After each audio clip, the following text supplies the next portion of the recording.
Olá, tudo bem com vocês? Para quem não me conhece ou quem esqueceu meu nome é Suelen Vanessa, sou professora de Educação Física e estarei com vocês aqui hoje para aprendermos um pouquinho mais do nosso componente curricular. E hoje, na aula do 8º ano, a nossa unidade temática é esportes. Precisamente a gente vai ver um pouquinho, relembrar o que vimos das modalidades coletivas e individuais e acrescentando mais uma modalidade coletiva para o nosso conhecimento, ok?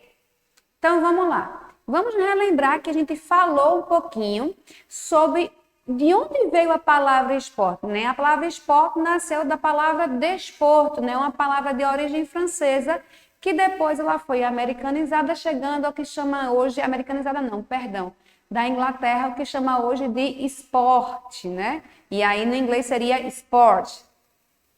Os ingleses atribuíram um significado mais atlético, vinculando algumas regras, chegando à expressão esporte.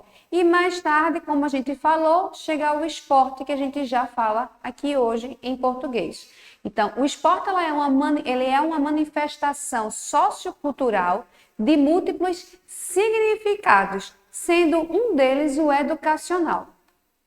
Além disso, a gente viu também a historicidade do esporte. E o que tem hoje é o resultado de uma esportivização, né, de elementos da cultura corporal de movimentos originalmente das classes populares inglesas. Então, quem praticava esporte era na época das pessoas que eram mais das classes populares. A nobreza não praticava tanto, né?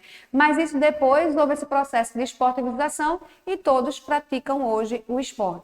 Então, os tipos de esporte que existem, como eu falei logo no início da aula, são esportes individuais e os esportes coletivos. E vocês lembram também na aula passada que vocês podem acessar a plataforma do EducaPE e relembrar que os esportes, né, alguns se repetem tanto na modalidade individual como na modalidade coletiva. Por exemplo, esportes de rede ou parede, né?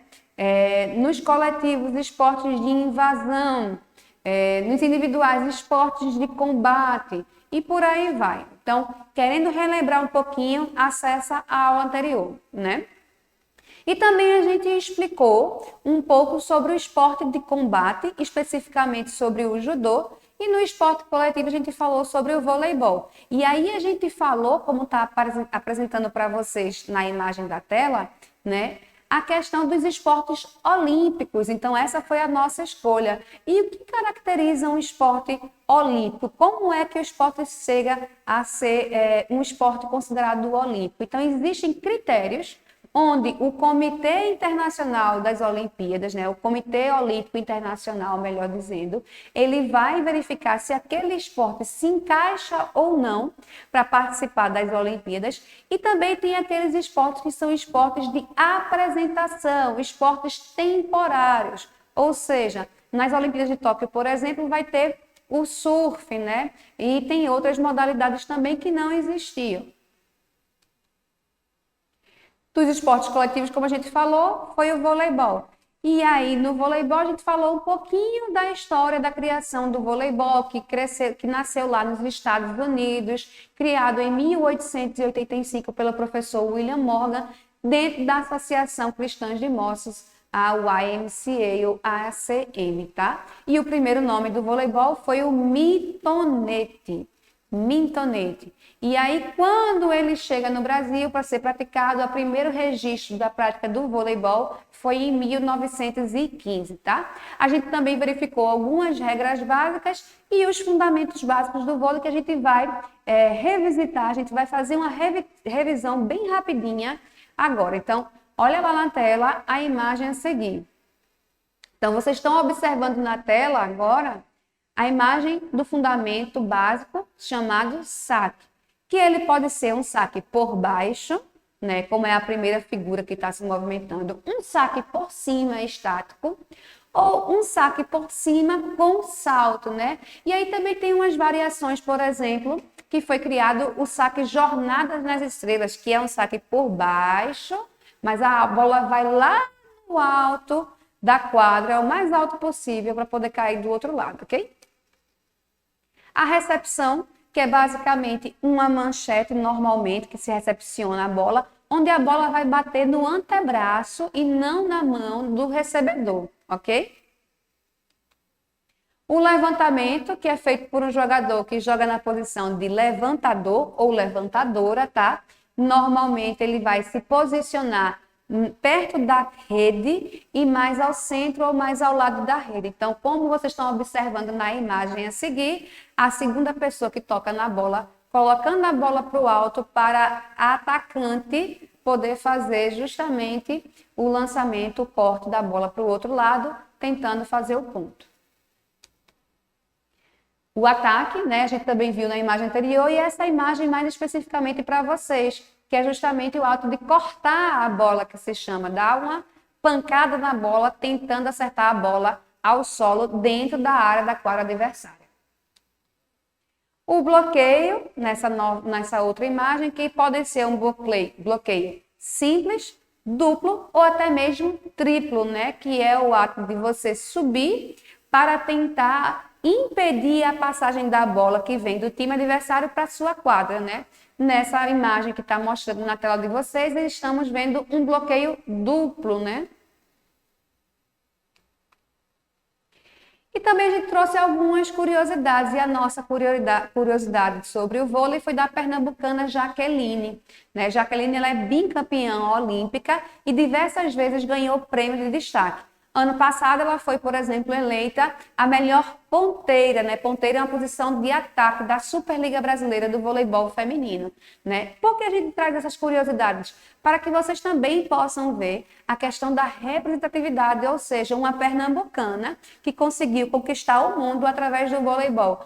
Agora é fácil? Não. Precisa de dedicação, mas é possível, né? Tudo que a gente tenta e se dedica e faz, com certeza a gente normalmente tende a conseguir, a não ser que seja por um outro pesar. Mas normalmente a gente se dedica, a gente vai lá atrás e faz. Então a Jaqueline é um exemplo disso. Uma mulher pernambucana que se dedicou ao vôlei e ela é destaque mundial e não somente no Brasil, tá? A nossa próxima modalidade é justamente uma modalidade de esporte individual, o esporte de combate, que foi o judô. Então, a gente vai relembrar algumas coisinhas que a gente viu e estudou sobre o judô. Não. Uma das coisas que a gente viu é que o fundador, o criador do judô é o professor Jigoro Kano. O judô foi criado lá no Japão. E lá no Japão existe a maior escola e a mais importante instituição de judô, que é justamente a Kodokan, que foi a escola fundada pelo mestre Jigoro Kano. Aliás, pelo professor Jigoro Kano, ok?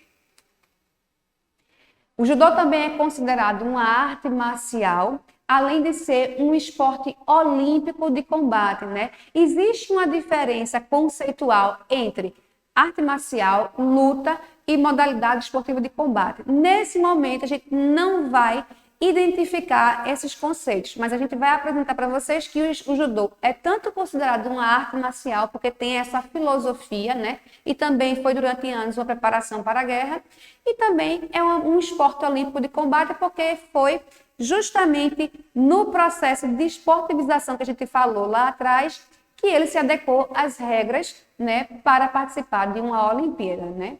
Além disso, a gente viu que o judô é uma co-irmã do jiu-jitsu, né? Então, ele tem a mesma raiz do jiu-jitsu, que é justamente o jujutsu, que era um compilado de artes marciais.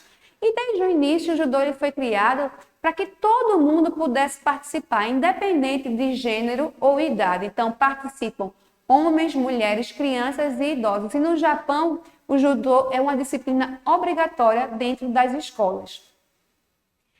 E a palavra judô, em japonês, em português, ela significa caminho suave. Ou seja, a pessoa vai utilizar de técnicas para poder vencer o seu adversário, né? Eles também utilizam uma frase, um desenho que é ceder para vencer. Então, por isso, caminho suave.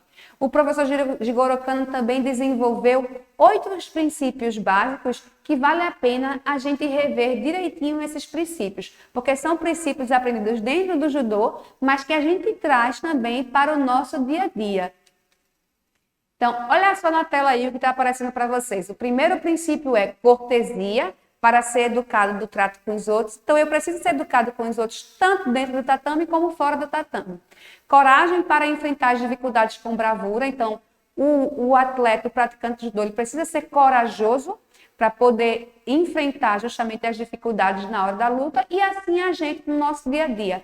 Honestidade para ser verdadeiro com os seus pensamentos e suas ações.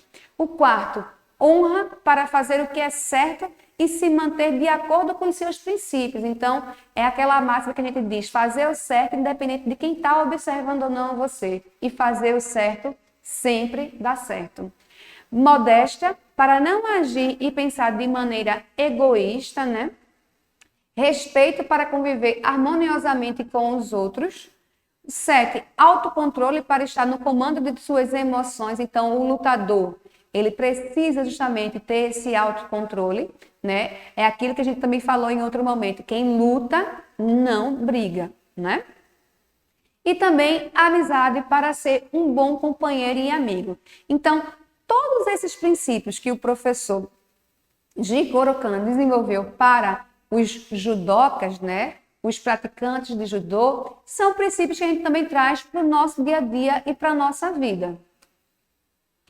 Além disso, a gente mostrou também como é a indumentária do judô, que é chamada de judogi. Normalmente, isso é a palavra que quem chama são praticantes. E quem não conhece tanto o judô e, de modo geral, para as artes marciais que precisam usar esse tipo de indumentário, o pessoal chama de kimono. E aí, o kimono ou o judogi, ele é dividido em 3 partes, basicamente, tá? O casaco, a parte de cima, é chamada de wagi. A faixa é chamada de obi e a calça é chamada de zubon ou shitabaki.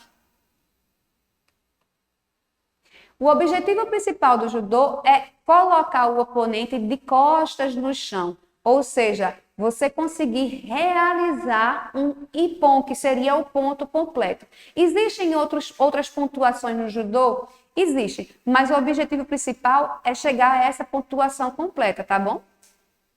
A luta ela pode ser finalizada pelo tempo, ganhando quem tiver maior pontuação, por imobilização, chegando ao ippon. Então, dependendo da quantidade de tempo que a pessoa conseguir segurar o adversário ao solo, ela pode chegar sim ao ippon.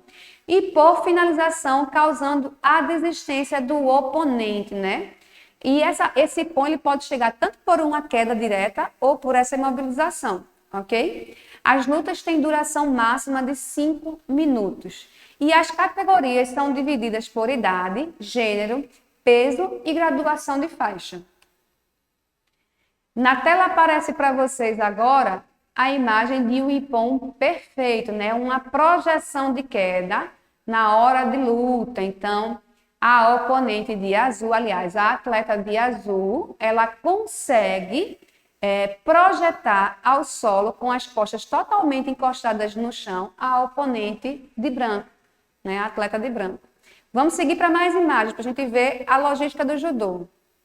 Então, a outra imagem é uma outra posição de contragolpe. Se vocês perceberem, o atleta de azul, ele vai tentar atacar e o atleta de branco, ele vai contragolpear, conseguindo atingir o ippon, encostando as costas do oponente completamente ao solo. Na nossa próxima imagem, a gente também vê o ippon, mas é um ippon por finalização, ok? Então, o atleta de azul, ele encaixa o que nós brasileiros conhecemos mais por armlock ou chave de cotovelo, né? E aí no japonês ele tem outro nome também. E aí ele finaliza o oponente, o atleta que está de branco, chegando ao ippon. Além de tudo isso sobre o judô, a gente mostrou uma curiosidade, uma peculiaridade bem legal, que foi justamente o aluno Leonardo Santana, na realidade hoje ex-aluno da rede estadual, né? Porque ele já terminou os estudos, mas ainda em fase escolar, ele foi campeão mundial dos Jogos Escolares em Marrocos. Então ele fez um feito que nunca ninguém tinha conseguido aqui em Pernambuco, né? Então parabéns para o Leonardo Santana, e ele muito nos representa como pernambucano. E agora, Na imagem que aparecem para vocês na tela, vocês conseguiriam identificar que tipo de esporte é esse? É um esporte individual ou um esporte coletivo?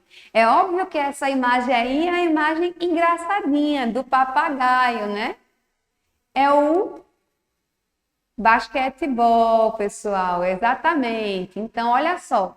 O basquetebol ou basquete é um esporte de invasão, ou seja, onde o objetivo é aquela equipe entrar na área adversária para atingir o seu objetivo, a sua meta, que no caso é arremessar a bola à cesta, tá? Ele foi criado nos Estados Unidos em 1891 pelo professor de educação física canadense James Naismith, né? E na Associação Cristã de Moços, né? Então, assim como o voleibol foi criado nessa associação, o basquetebol também. E ele vem como uma alternativa da prática de esportes na época de inverno. Então, como lá o inverno é muito rigoroso, os esportes que eram praticados ao ar livre, como por exemplo o beisebol, o futebol, o soccer, né?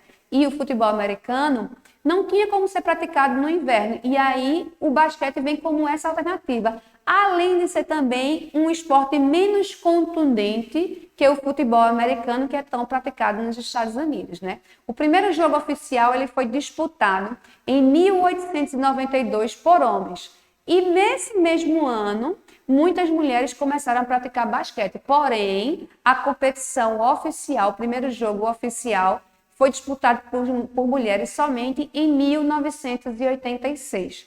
No início, o esporte era praticado com uma bola semelhante à bola do futebol e em 1934, a bola de basquete foi modificada para justamente a bola mais próxima do que a gente vê hoje na prática dentro da escola ou pela televisão com a transmissão dos jogos.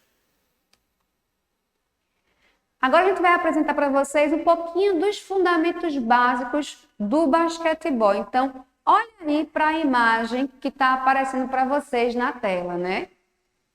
Então, esse primeiro jogador que está driblando com a bola, que está quicando a bola, é o maior jogador de todos os tempos do basquete no mundo, Michael Jordan. Então, ele faz um passe, né? Dando um giro de costas. E existem vários passes de basquete. Passe de peito, passe picado ou quicado, passe acima da cabeça. Mas isso é para uma próxima aula, ok? Só precisa saber que um dos fundamentos básicos do basquete é o passe. Um outro fundamento básico do basquete é o arremesso, né? Que muita gente também pode juntar com o jump shot ou o arremesso com o pulo, né? Na imagem que aparece para vocês aí, o atleta, né, que é conhecido como o Barba do basquetebol, ou James Harden, na realidade o nome dele, mas ele é conhecido como o Barba. Ele faz justamente um controle da bola e dá esse jump shot, né, esse salto com o arremesso, né? Então, o arremesso, ele é um dos fundamentos básicos do basquetebol. Outro fundamento básico do basquetebol é o drible, tá? Então, o drible também é a ação de você manter o controle da bola sem deixar que o oponente pegue a bola de você, né? Ajudando no seu deslocamento pela quadra. Então, esse é um dos fundamentos. Observa na imagem que ele está quicando a bola, né? Driblando. Ele faz giro, mas sempre mantendo o domínio, a posse da bola. Um outro fundamento básico é o rebote, né? E o rebote nada mais é do que a recuperação da bola após a equipe adversária ter arremessado. Então, houve um arremesso, observa na tela, esse arremesso não foi pontuado, ele não caiu dentro da cesta e a equipe que estava na defesa recupera essa bola. Então, um outro fundamento básico é o rebote. Um fundamento básico que a gente vai trazer é o controle do corpo com finta. E aí eu trouxe umas imagens justamente do jogador Michael Jordan, né, o ex-jogador Michael Jordan, para vocês verem como é interessante a questão da percepção e do controle do corpo, né? Ele finge que vai arremessar, fazendo com que o adversário saia para distante dele. Então, observa a imagem na tela direitinho com atenção. No início da imagem, ele finge que vai arremessar, então ele finta o jogador que vai marcar um outro jogador e consegue arremessar fazendo a cesta, né? O próximo vídeo também é com o Michael Jordan, mais ou menos nesse estilo. Então, observa aí na tela, ele finge também que vai arremessar, o adversário vem bloquear ele, mas passa direto. E aí, brincando, a gente diz que foi comprar o leite, né? E aí ele consegue fazer o arremesso dele de forma limpa. Então, isso aí se junta técnica com talento, mas também muita dedicação e treinamento para poder ter essa percepção, ok? E hoje a gente traz como curiosidade para vocês o atleta brasileiro de maior expressividade, atleta masculino, tá? Existem também muitas mulheres que são muito expressivas dentro do basquete, como Hortência, como a Paula, a Janete, mas a gente traz um personagem masculino que é o Oscar Schmidt. Então, olha só na tela, na imagem da esquerda é o Oscar ainda jogando basquetebol, né? Ainda ativo. E na imagem da direita é o Oscar hoje, já com 62 anos. Então, o apelido que o Oscar tem é o Mão Santa. Isso por conta da habilidade extraordinária que ele tem de fazer cestas arremessando, né? Oscar é considerado o maior jogador brasileiro de basquetebol de todos os tempos. Ele é nordestino, nascido na cidade de Natal, no Rio Grande do Norte, estado vizinho nosso aqui. E a nossa sugestão de atividade de hoje qual é? Primeira coisa, pesquise e escreva em seu caderno 2 exemplos de esportes olímpicos, tá? Esportes que sejam esportes de invasão, sem ser o basquetebol que a gente acabou de ver. Então, pensando em esporte de invasão, Sueli, o esporte de invasão é aquele que uma equipe precisa entrar na área adversária do outro para tentar atingir uma meta. Então, vai lá e pesquisa isso direitinho. A outra coisa é o momento que a gente mais gosta. Aproveite o momento para fazer aquele lanchinho, aquilo que você mais gosta. Pode ser aquela bolachinha com doce, aquele pão com queijo, enfim, aquela coxinha, aquele biscoito, o que você gostar de lanchar, né? E assiste o filme Pistol Pete, né? Ou Pistol Pete. É um filme sobre um jogador de basquetebol, né? E toda a sua relação com o pai. É um filme muito legal e muito bonito, vale a pena vocês assistirem. Depois que assistir ao filme, escreve em 15 linhas o que você entendeu sobre o basquetebol e a lição de vida que esse filme traz para você, ok? Caso vocês tenham dúvida, pode me procurar lá no Instagram e eu ficarei, na realidade, muito feliz em tirar as dúvidas de vocês, ok? Eu espero que vocês tenham gostado da aula de hoje. Vocês também podem procurar as outras aulas. Se ficou alguma dúvida sobre nossa revisão, vai lá na plataforma do EducaPE, que todos os outros vídeos das aulas anteriores estão salvos lá e você pode assistir em qualquer horário, em qualquer momento que você queira. Espero que vocês tenham gostado e até a próxima aula.